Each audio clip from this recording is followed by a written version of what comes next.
రంగారెడ్డి జిల్లా షేర్లింగంపల్లి చందానగర్లో పర్యటించారు హైడ్రా కమిషనర్ రంగనాథ్. గంగారం పెద్ద చెరువును సందర్శించారు. గంగారం పెద్ద చెరువు 5 ఎకరాలు కబ్జాకు గురైందని ఫిర్యాదు చేశారు స్థానిక ఎమ్మెల్యే అరికపుడి గాంధీ. దీంతో గంగారం పెద్ద చెరువును సందర్శించారు రంగనాథ్. కబ్జాకు గురైన చెరువులను రక్షిస్తామన్నారు. డంపింగ్ చేస్తే కేసెస్ కూడా పెట్టడం జరిగింది డిసెంబర్ 2023లో. అట్లానే ఈ మధ్య కూడా డంపింగ్ చేస్తున్నప్పుడు హైడ్రా ఎవరైతే కనుక సెక్యూరిటీ ఉన్నారో ఇక్కడ వాళ్ళు కూడా పట్టుకొని ఇక్కడ వాళ్ళు కూడా కంప్లైంట్స్ ఇచ్చారు. కంప్లైంట్స్ ఇచ్చి పోలీస్ స్టేషన్లో కూడా కంప్లైంట్స్ కూడా లాడ్జ్ చేయడం జరిగింది.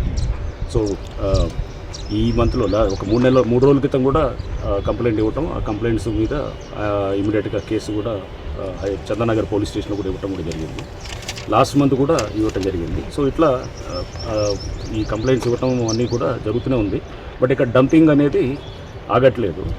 సో ఈ నేపథ్యంలోనే యాక్చువల్గా ప్రభుత్వము అట్లనే ముఖ్యమంత్రి గారు కూడా హైడ్రాకు ఒక పోలీస్ స్టేషన్ ఉంటే చాలా ఇంపార్టెంట్ అనే దాని దృష్టి. ఎందుకంటే ఫస్ట్ ఒక చెరువుని కబ్జా చేయాలంటే కనుక మొదటి స్టెప్ ఏంటంటే దాంట్లో డంపింగ్ చేయటం. అంటే కన్స్ట్రక్షన్ డెబ్రీ అంతా తీసుకొచ్చి దీంట్లో డంప్ చేసి దాన్ని చదును చేసి ఆ తర్వాత అది ముందు చదును చేసిన తర్వాత నెక్స్ట్ దాంట్లో స్ట్రక్చర్స్ వస్తాయన్నమాట. అంటే పర్మిషన్స్ తీసుకోవటం ఇవన్నీ అనేది జరుగుతుంది. సో ఇది ఈ నేపథ్యంలో మేము ఫస్ట్ ఈ డంపింగ్ అనే దాన్ని ఆపడానికి కోసం హైడ్రా పోలీస్ స్టేషన్ రేపు చాలా ప్రధానంగా పనిచేస్తుంది.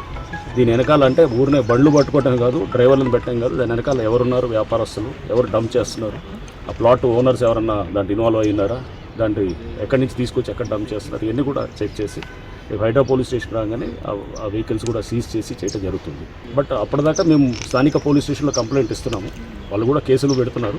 బట్ దీనికి ఎప్పుడైనా కానీ దీన్ని చెక్ చేయాలంటే మూలాల్లోకి వెళ్ళాల్సింది. మూలాల్లోకి వెళ్ళి అసలు దాంట్లో మెయిన్ వెనకాల ఉన్నటువంటి వాళ్ళని మనం తీస్తే తప్ప ఈ డంపింగ్ అనేది ఆగదు.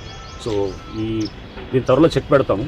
బట్ అప్పటిదాకా కొంత ఇదేంటే మా వాళ్ళు పట్టుకుంటూనే ఉన్నారు, పట్టుకొని అక్కడ స్థానికంగా ఇస్తూనే ఉన్నారు, కానీ బట్ ఇంకా ఆగట్లేదు. దీని మీద అంటే డిఆర్ఎఫ్ సిబ్బంది ఇప్పటికే హైడ్రా నుంచి వాళ్ళు చాలా చెరువుల్లో కూడా గస్తీ కాస్తున్నారు. గస్తీ కాసి రాత్రిపూట చాలా బండ్లు పట్టుకుంటున్నారు.